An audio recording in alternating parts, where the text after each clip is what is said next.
terror attacks in Mumbai in 26/11, felt that whatever we were doing with drones, make a product out of it for our forces. That why should helicopters be looking into a window like this?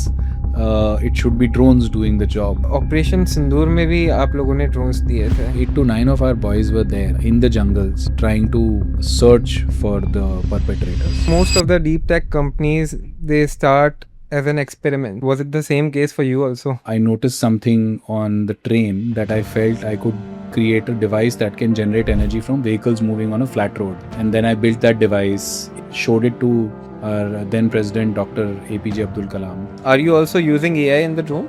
We recently used AI in one of the religious festivals in Maharashtra, where in the Pandharpur Yatra, our drones were used to do crowd counting. We are hearing a lot about drone taxi in West. Where are we right now? We have a few efforts in the country, including we are building one small aircraft that has the potential eventually to carry people.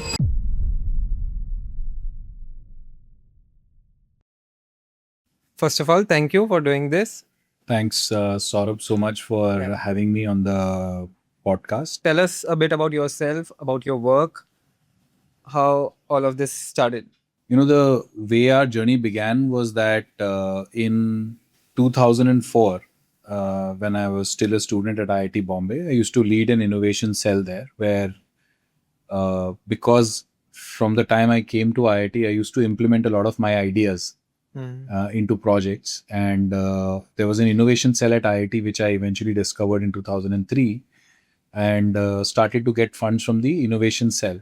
Okay. So I used to promote the innovation cell activities as well. And as a part of my promotion, I used to take these sessions where I used to tell people what all can be done, Okay. various ideas, right? So after one of those sessions, my now co-founder Rahul, he came to me and he said, I want to make a hovercraft and float it in the Powai Lake next to our campus. Okay. And that's how the journey of aerial robotics began.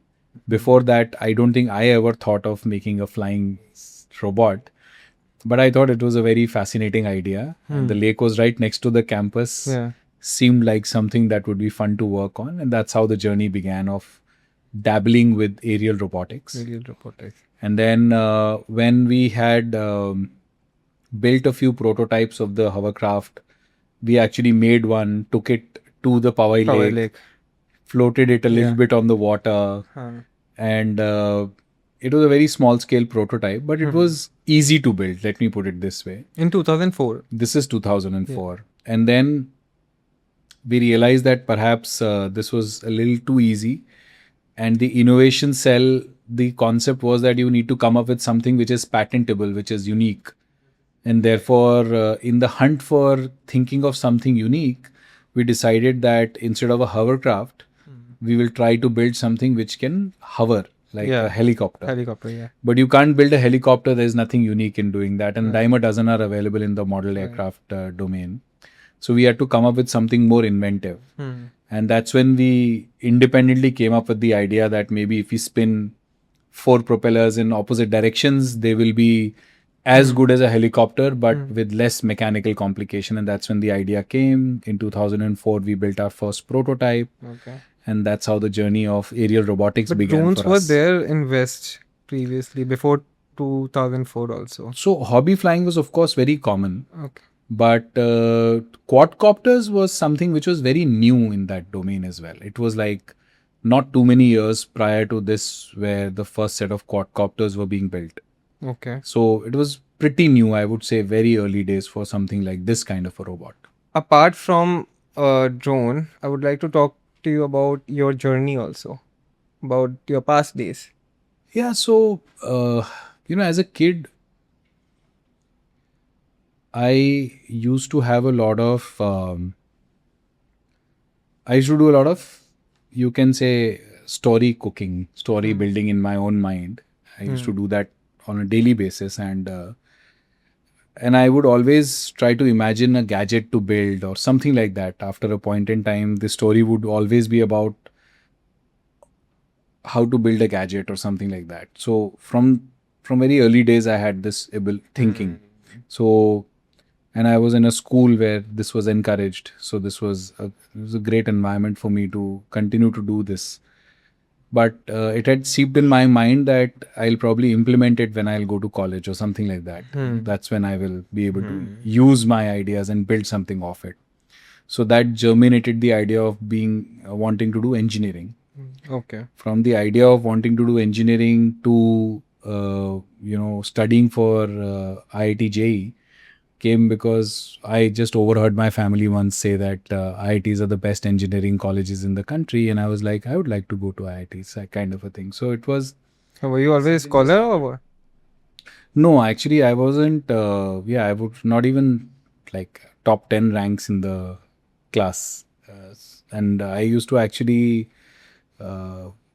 I was a reasonable scorer in PCM, but I would not be very good in other subjects.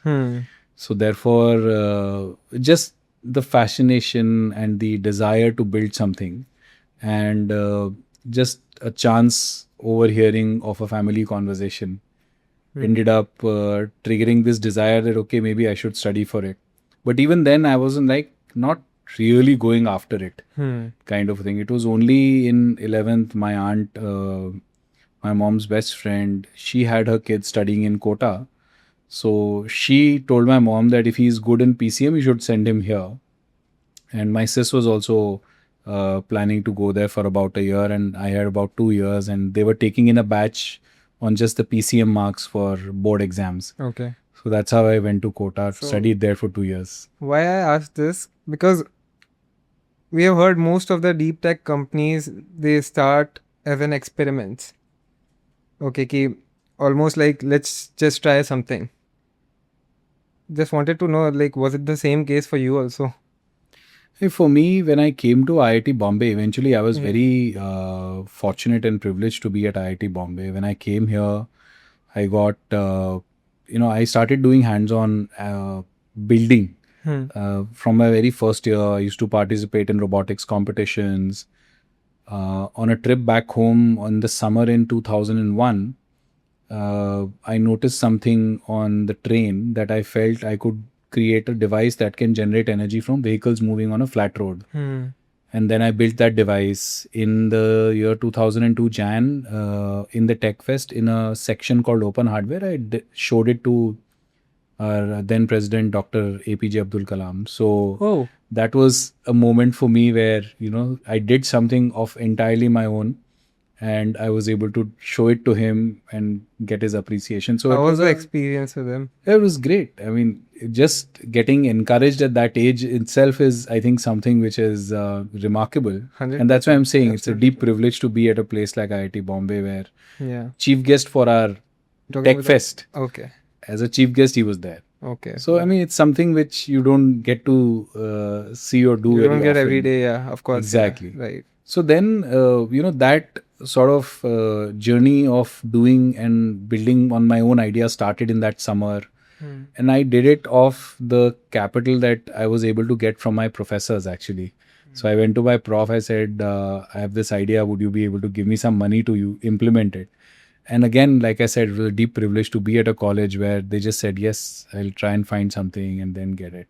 So that's how the journey began. And so I was always a tinkerer in that one sense, and implemented many ideas. I did over 20 hardware projects at IIT Bombay, and 7 or 8 of them were my original ideas. Wow. You guys have 4 co-founders. Yes. I met my co-founders because of all of this. So... Except, of course, my childhood friend, Vipul. Okay, he's your childhood friend. He's my childhood friend. We've studied together in school. So doesn't it get messy sometimes when there are 4 co-founders? Yeah, I think, see, if you want to work with smart people, they will always have opinions. Different opinions. Perspective which is different from yours. But I always believe that it is how you treat it, right? Ultimately, as a team, I believe what is important is that you have to understand and get to the right idea rather than my idea. I think as long as you hold on to that principle, you're usually fine as a team. Yeah. But if you start pushing it towards my idea, that's when the dynamics start probably breaking down. So, I mean, it takes time to build consensus, but consensus on the right thing is very important. So 10-15 years back, drone culture was not there. And I think when you started, India was not really known for drones. When we started, India was the only presence of drones in India was actually drones from Israel Also. for defense, and other than that, there were programs and projects in DRDO labs, etc., that happened eventually after that period. So what made you believe that this space has a real good future in India? So when we started IdeaForge, we started with a slightly different business. Actually, we started with a business of building chargers for portable electronics that could charge the phone without using wall plug. Okay. You could just crank a charger and you will get electricity to survive it. Feature phones used to come. They used to survive a feature phone for a minute of cranking for about 4 hours of standby and 4 to 5 minutes of call time. So we had built these chargers, which were the initial part of our journey. But along with that, we used to do these sustenance projects. So we were doing some sustenance projects with IIT Bombay, and they wanted some data loggers for their hobby aircrafts. Okay. With the concept of wanting to convert it into an autopilot. Yeah. So in 2007, we built our first autopilot, which is the first autopilot that perhaps India would have designed. And in 2008, we helped IIT Bombay secure top honors in a competition alongside MIT US. And many of the labs in India who were doing research and development around drones and other areas, they asked us for the autopilot so that they could make their programs autonomous In US. in India. In India, okay. This competition was held jointly by Department of Defense US and Indian Army together, and we, like I said, joined first alongside MIT US. So it's a pretty important feat at that time in that one sense. So then in 2008, on the back of that demand for our autopilots, we started getting into this aerial robotics domain. But it was not until 2008 terror attacks in Mumbai in 26/11 when we felt that we should take all the fun and whatever we were doing with drones and make a product out of it for our forces. So it sort of became a passion at that moment that why should helicopters be looking into a window like this? It should be drones doing the job. They will be far more safer choice for that activity. More convenient also. More convenient, less visible, and so many other things. Right? The risk is also lower because you can't be coming under attack. Right? So that's how the journey essentially started for doing drones for the Indian Armed Forces. And in 2009, we launched our first drone. In 2009, you also saw one of our early prototypes in the movie 3 Idiots. 3 Idiots, okay. 3 Idiots hostel scene में वो आपका prototype था. Yes. Wow. So let's break this down simply. If someone is watching this conversation, what are the main components कि अगर एक drone बनाना है scratch से लेकर एक ड्रोन वर्क करता है तब तक के उसमें मेन कंपोनेंट्स क्या क्या है? 4-5 तरह से आप उसको डिवाइड कर सकते हैं. तो एक होता है एयर फ्रेम जो प्रोपल्शन इलेक्ट्रॉनिक्स सबको होस्ट करता है. जैसे ये आप देख रहे हैं यहाँ पे इसका जो ये फ्रेम है ये इसको एक सेपरेट यूनिट की तरह आप ट्रीट कर सकते हैं. ज़रूरी नहीं है कि एक सिंगल यूनिट ही हो, लेकिन ये एक इम्पॉर्टेंट एरिया है जिसके ऊपर सब जुड़ता है. Okay. फिर एक प्रोपल्शन होता है, जैसे ये प्रोपेलर्स हैं, ये मोटर्स हैं, इसके अंदर एक इलेक्ट्रॉनिक स्पीड कंट्रोलर होता है. ये प्रोपल्शन का पार्ट होता है. देन इसके अंदर एक ऑटो पायलट लगता है जो कि इसका ब्रेन्स होता है जो इसको खुद उड़ाता है. Okay. इसको नेविगेट करवाता है and all of that. And then इसमें एक कम्युनिकेशन सिस्टम होता है जिससे आपके जो ग्राउंड पे आप बैठे हो जिस कंप्यूटर के ऊपर जिससे आप मिशन दे रहे हो उससे आप कम्युनिकेट करते हो. अगर ये वीडियो के साथ में बनाया गया है सिस्टम वीडियो देने के लिए तो वो वीडियो को आप उस कम्युनिकेशन सिस्टम से ग्राउंड तक पहुंचाते हो. And then of course you have a GPS, you have various sensors that on the autopilot that control the system and navigate it. So that's broadly what it consists of, apart from the payload, which is the camera and battery. अब इसके अंदर you can have an onboard compute, जिससे आप onboard computing करके onboard intelligence के ऊपर भी काम कर सकते हो एंड ऑल ऑफ दैट. सो उसके फिर और एडिशनल फीचर्स आप डाल सकते हो. कई ड्रोन्स में ऑब्स्टिकल सेंसर्स होते हैं, वो भी ऐड हो सकते हैं. कई ड्रोन्स के अंदर सेकेंडरी इफेक्ट्स होते हैं, कैमरा भी होता है प्लस पेलोड भी होता है, विच मीन्स आप कुछ ड्रॉप कर सकते हो. पेलोड, अच्छा ओके, ड्रॉप कर सकते हो, ओके. तो वो भी होता है. कई ड्रोन्स ऐसे बनाए जाते हैं जो कि किसी टारगेट में भिड़ने के लिए बनाए जाते हैं ताकि उस टारगेट को डिस्ट्रॉय कर सकें. तो उनको हम कामिकाजे या लॉइटरिंग म्यूनिशन टाइप के ड्रोन्स बोलते हैं. तो अलग अलग टाइप के ड्रोन्स हैं काफ़ी सारे जो majorly you supply to defence. What percentage? Defence is our biggest customer. Okay.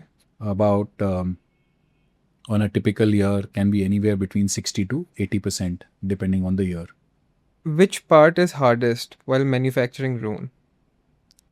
Is it software? Is it hardware? See, manufacturing a drone in general, you can divide it in three parts, right? एक है इसके intelligent subsystems. Intelligent subsystems. उसमें आपको you need to have the technology or you need to have the intellectual property, the know-how, the capability to build the printed circuit boards. उन printed circuit boards के ऊपर obviously components आप populate करेंगे, उसका फिर software होता है. तो नॉर्मली लोग ये पूरा का पूरा मॉड्यूल खरीद के लगाते हैं. जैसे IdeaForge वो मॉड्यूल खुद डिज़ाइन करता है, बनाता है और फिर उसका सॉफ्टवेयर भी खुद ही लिखता है. बाकी आउटसोर्स कर लेते हैं. टिपिकली आउटसोर्स वो वहाँ बाहर से लेके आते हैं ताकि किसी ने बनाए हुए हैं. ऐसे बहुत सारे सिस्टम वेंडर्स होते हैं जो बनाते भी हैं ये चीज़ें. सो either you can buy it off the shelf or you can do what we do, which is build it grounds up. But we had to build it grounds up because जब हमने शुरू किया था तब ये इकोसिस्टम था ही नहीं कि किसी और से कुछ मिल जाए. 2007 में दुनिया में ही छोटे ऑटो पायलट्स में शायद एक या दो, और चाइना वगैरह एक में ही नहीं था उस टाइम पे. नहीं, 2009 में एक्चुअली सबसे पहला ओपन सोर्स ऑटो पायलट आया था. जिसके बाद में ऑटो पायलट्स चाइना या इधर उधर से आपको मिल सकते थे. उसके पहले ऑटो पायलट कोई ओपन सोर्स था ही नहीं जो ड्रोन्स के लिए बनेगा, तो हमने उससे पहले बनाया हमारा autopilot. But compare to जो सोर्सिंग आउटसोर्स कर लेते, इट इज़ वेरी इजी, क्योंकि जब आपको डिज़ाइन करना है it takes a lot of cost also when you design your own product. I mean, anytime you design anything on your own, it takes time. Time is equal to cost. It takes smart people. And it obviously is difficult because you're not building it for the rest of the world. You're building it for your own scale. So that's very important. Having said that, what it gives you in return is the fact that it gives you the ability to control it. It gives you the ability to do what you want to do and change it according to your whims and fancies and according to your requirements. Today, the scenario of war is very, very obvious. Everywhere in the world, there is always some threat for war, right? Even for our country. However, in a war, we have seen denial to technology. We have seen denial to supply. And we have seen sabotage as well. Now, if you don't control the critical subsystems of your stack and you can't design them, then you are essentially exposing yourself to that risk that somebody else may end up holding you hostage depending on the situation or what your requirements are. And therefore, having that sovereign stack, having that capability in the country is an important area, which is something that India at least can afford to do. India has the talent, India has the capability to deliver. But looking at the geopolitical situation right now, do you feel that are we ready for it? Of course.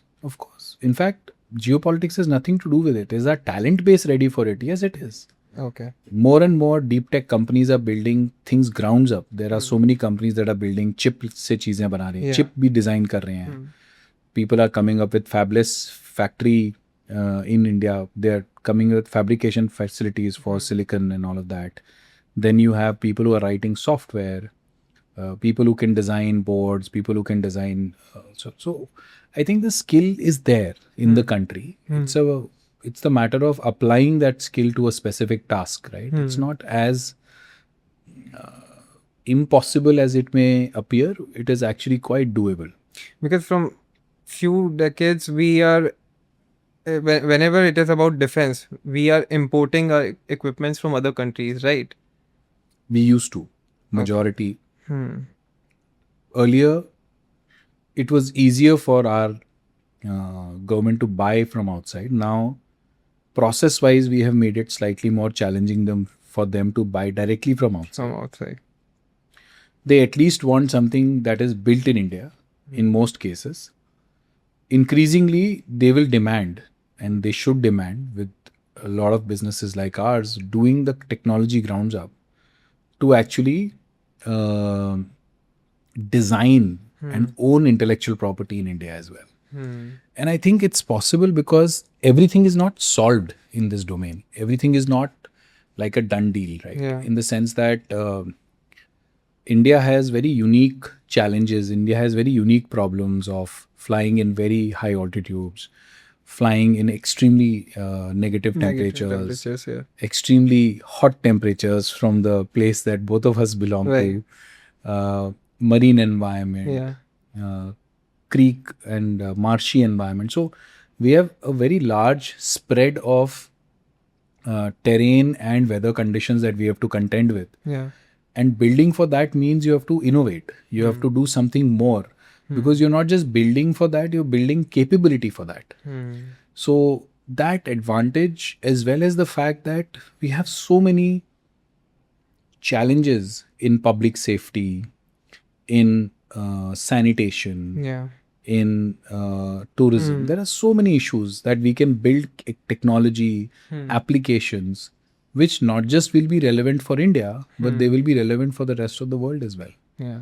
So roughly, what does it cost to build a serious drone, defense drone? See, cost of a drone is something I would say it entirely depends on the technology demanded. If I were to assess the cost, it has multiple vectors, right? One vector is based on the size of the drone. Okay. Typically, a bigger drone would require bigger motors, bigger propellers. It depends on what you're doing, right? If you are doing system integration, assembly, then it can be very human led. So you'll need minimal capex Capital, in that yeah, one sense. yeah. You need a large facility with the ability to assemble things.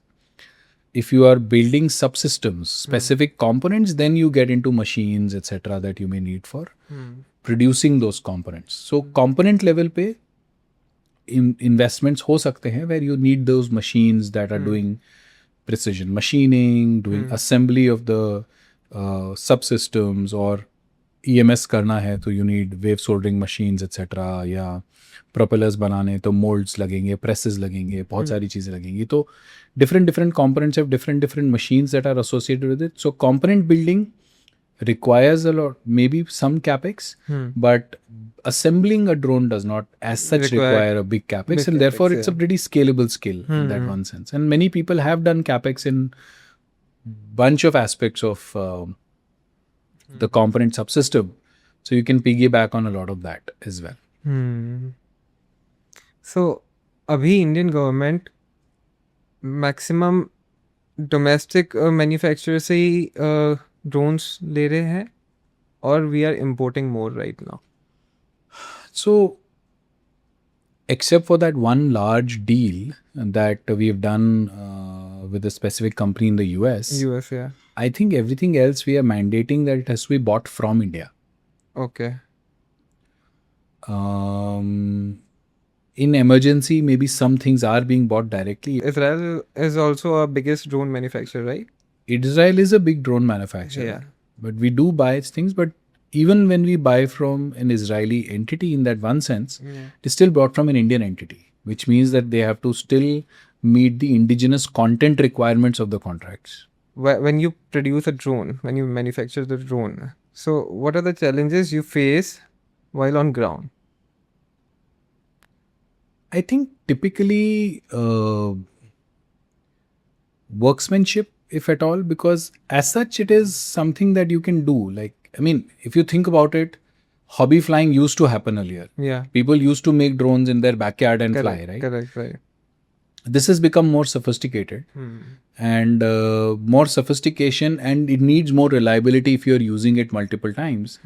So you engineer it to have that reliability. You engineer it to have manufacturing processes that will repeat the performance of what you've built.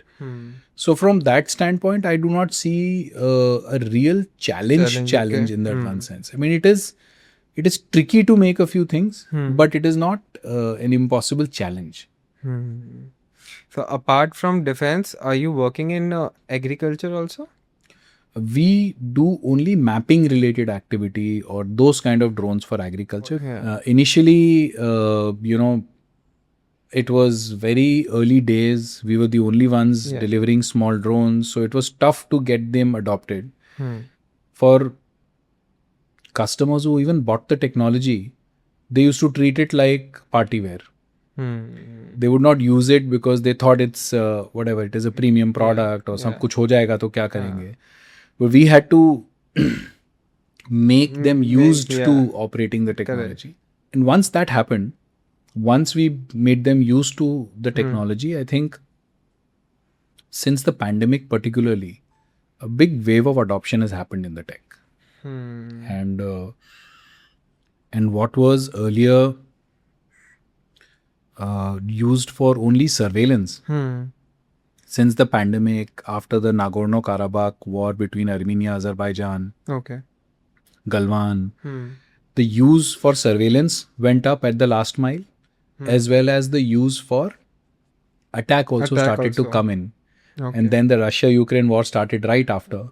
And since then, attack drones is everything that you can think of. Are you supplying drones? Are you supplying drone to any of the country, Russia or Ukraine? No, you can't. India doesn't participate in those supply chains. There's a drone called Shahid drone. Yes. It's a Iran and a Russian manufactured drone, and it's a very the rage right now. It's a very cost-effective drone. Yes, as they say. Yeah. So, are we doing something similar in India? There are some efforts that I have seen on social media where people are building or attempting to build similar drones. Definitely, I think it's a domain where there is a lot of interest and there is an active requirement for a capability like that, given the role that it can play. So, what is different in that drone? Because US got inspired by that drone and they have built a Lucas. Yes. Right? So, there are attempts in India. Yeah. But I do not believe there are attempts yet that match that price point. So, building it is one thing, but to meet the price point at which they are building it is, I think, an entirely different story in that one sense. And I think that's the area where a lot of work and effort needs to happen. Active work is happening in that. Are you doing something? IdeaForge is doing something on it? We are in preliminary stages of assessing what does it take to do it. Like that's the curiosity we have, whether the supply chains or the capability exists or not. One thing has entered almost everyone's life today is AI, right? Are you also using AI in the drone? Yeah, I think, I don't think we any longer deliver a drone alone in that one sense, right? Every drone that we deliver is meant for a purpose. Yeah. And there is autonomy in the flying of the drone itself. So AI is embedded in some form or fashion in helping the system operate more reliably, to be maintained better, etc. So that is one part of how reliability and this shows up. The other part is that reliability shows up, or AI shows up rather, in the form of what outcome do you get from the system. So, for example, if you want to track a target live, you use AI to track that target. If you want to identify moving targets, you use AI to identify targets that are moving in a frame so that you know if there is something going on in a place or not. If you are looking at detecting an object, you want to detect a human, you want to detect a fire, you want to detect a tank, all of that can be leveraged to do AI.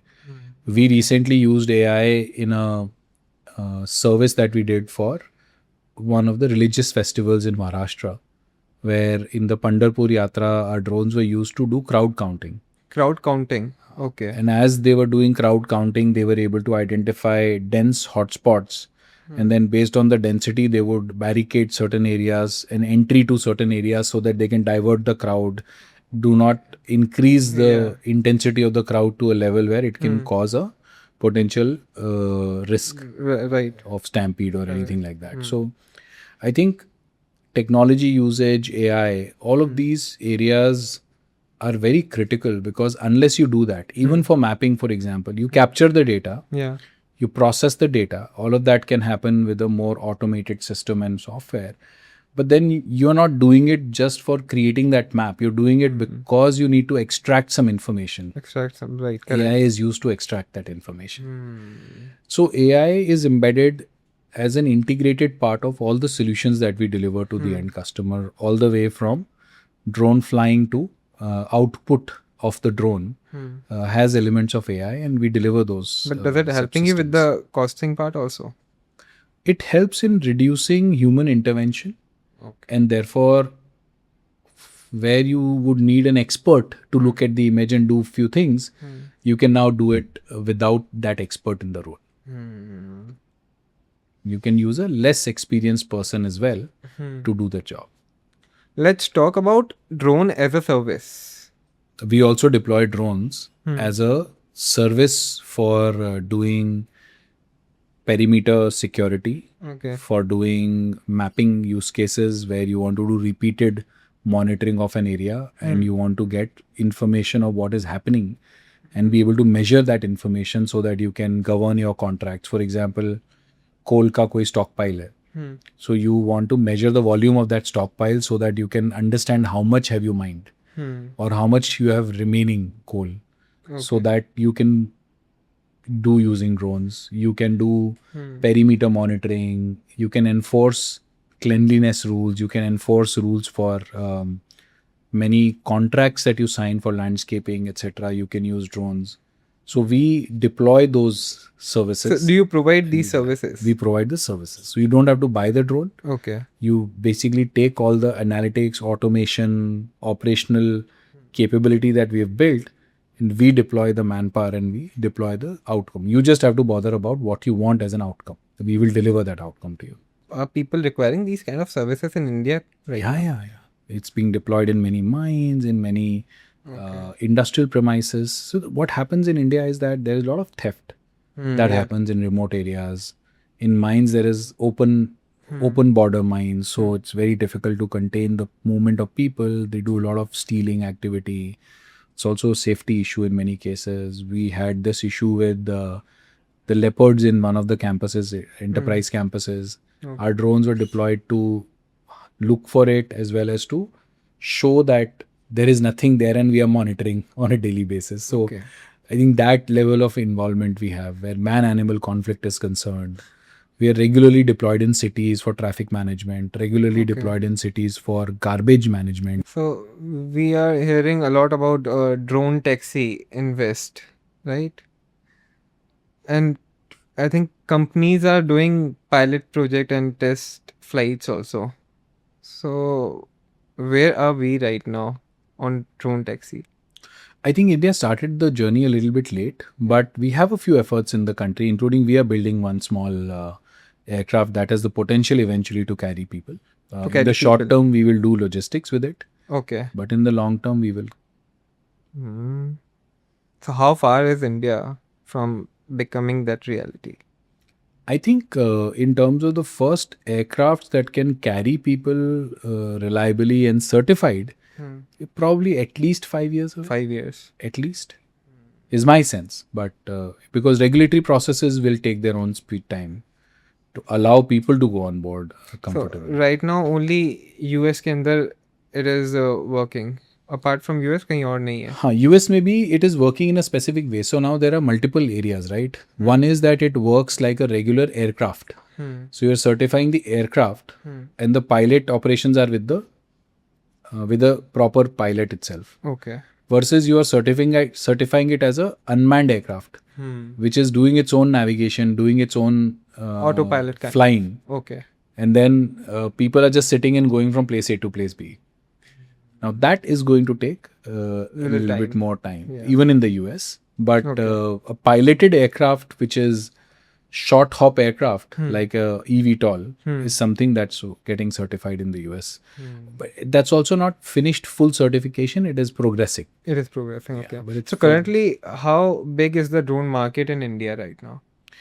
some estimates that I read recently was pegging it anywhere between I think 4,000 to 4,000 to 5,000 crores. 4,000 to 5,000 crores. That must be more in terms of, yeah, I mean, overall And it market is size served may by actually be domestic slightly players. lower. It is served by domestic player और import भी इसमें ही है. इस सब इसी में होगा. सभी इसमें होगा. इंडिया डोमेस्टिक कितना परसेंटेज है? एज सच इंडिया में इंपोर्ट अलाउड नहीं है. तो जो इंडिया में इंपोर्ट होके आ रहा है that is mostly all coming through channels. It should be coming. That is unorganised, मतलब अनऑर्गेनाइज्ड या स्मगलिंग या जैसे भी आप मान लीजिए. जो भी ऑर्गेनाइज सेक्टर है उसमें तो सब कुछ इंडिया से ही आना चाहिए मोस्टली. एंड आपके पास कितना मार्केट, आइडिया फोर्ज के पास कितना मार्केट शेयर है इसका? सी, जो एस्टिमेट है मार्केट का that is based on probably in my opinion the orders given to the market. Okay. Orders in terms of delivered systems may be a slightly different story. Yeah, okay. And therefore, if you look at our revenue last year and the market share thereof, in the surveillance category, it will still be a very high number. But overall now the market is also, the customers also adopted a lot more different types of systems. So overall the market share may be still high, but maybe not as high as high it is in the surveillance domain. I think everything seems to be going well for IdeaForge, but last year से अभी तक में हमने share price में काफ़ी dramatically drop देखा है. It was going around 1400 last year and now it has been dropped. What's the reason? Is it because of a geopolitical situation or? Yeah, I think demand conversion of the demand. Like demand है, लेकिन अगर orders नहीं है तो क्या करोगे आप? तो I think government for about a year and a half did not place a lot of orders on the drone industry. Mostly you are dependent on defense then. I mean, government is a big customer for us. Government is a big customer. तो फिर तो और demand बढ़ना चाहिए ना आने वाले. बीच में कम हो गया था, अब बढ़ रहा है. अब बढ़ रहा है. So our order book is also filled up now. Okay. In India, especially in defense drone, there are not too many players currently in India. Why is it like that? No, actually India में players तो बहुत सारे हैं drone domain में. Defense drone domain. Defence में भी हैं. Okay. Just that कि पहले जिस तरह के drones were okay to be used or delivered, they were slightly that different. That is not acceptable now. They are not acceptable now because Op Sindoor mein we learned that we need more sophistication on the drones that we are going to be using or needing. So now everything will come with electronic warfare, resilience, everything will come with maybe some level of attack capability will also be bought in large numbers. Okay. तो कई सारे लोग जो पहले surveillance में काम कर रहे थे but they did not have the ability to embed the kind of capability here. So that is one level of filtering. The other filtering is that where are your components coming from? India does not want components from land border connected countries, which means that it's very hard to get subsystems because majority dependency in the past was with China. So companies like ours who've essentially never been dependent on China for anything critical, in that one sense, we don't have as many challenges as many other people will have to clean up their supply chain. So, from your lens, where does India stand today in terms of defense tech? I think to speak about defense tech, it would be a stretch, but I've seen green shoots in pretty much every domain. Like I know of companies who are building fabless sensors in the country. They are building the silicon design. Silicon design, okay. Yeah, so that they can build sensors, etc. So I've seen companies of that nature. Two companies who are doing systems like ours. Two companies who are doing systems in various other domains like bulletproof vests, robotics, and AI. There is work happening in space. I mean, it's a very vibrant ecosystem, and if you're not doing by just partnering with people. Like at least there is a crop of businesses that is not doing it by doing a partnership with somebody else to get the technology and then do it. Like they are building hardcore technology in the country. In the country. With Indian IP. Like IdeaForge has over 100 patents.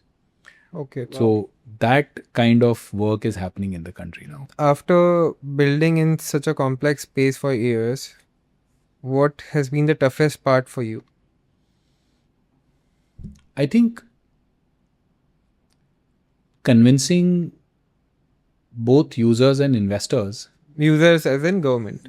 as the customer Customer. and investors that the best technology can be made in India. Hmm. You don't have to look elsewhere in the world Hmm. to find the best technology. You find it being tough built- to convince the investors. I mean, it is tough. It is tough. It is tough because there aren't too many examples. Yeah. But good part in government business is that when you are put to the test, you need to survive those tests. And because we survive those tests, we are able to convince people as well. It takes time, effort to go through the full motion before you get the support. So it's always tough to raise capital, always tough to convince customers that what you're getting is one of the best in the world. That's an area that, and then the customer's ability to buy the best in the world. Yeah. Because customers also don't necessarily have that ability to buy the best in the world because of many constraints that they have at their end. I mean, because they don't have many options, so they don't know the quality also. They don't know about the product also, right? Not just that, I think inherently there has been a belief in India that, West has superior capability, right? We've largely developed our ecosystem around Western technology Ideology, that has been tested in war, etc. So I think somewhere that has a role to play more than anything else. So we don't import, but are you exporting to other countries? We have done in the past. We just received another purchase order from the US where we've been attempting to build a business in the last couple of years. If someone in India wants to build in deep tech or defense, what should they really be prepared for?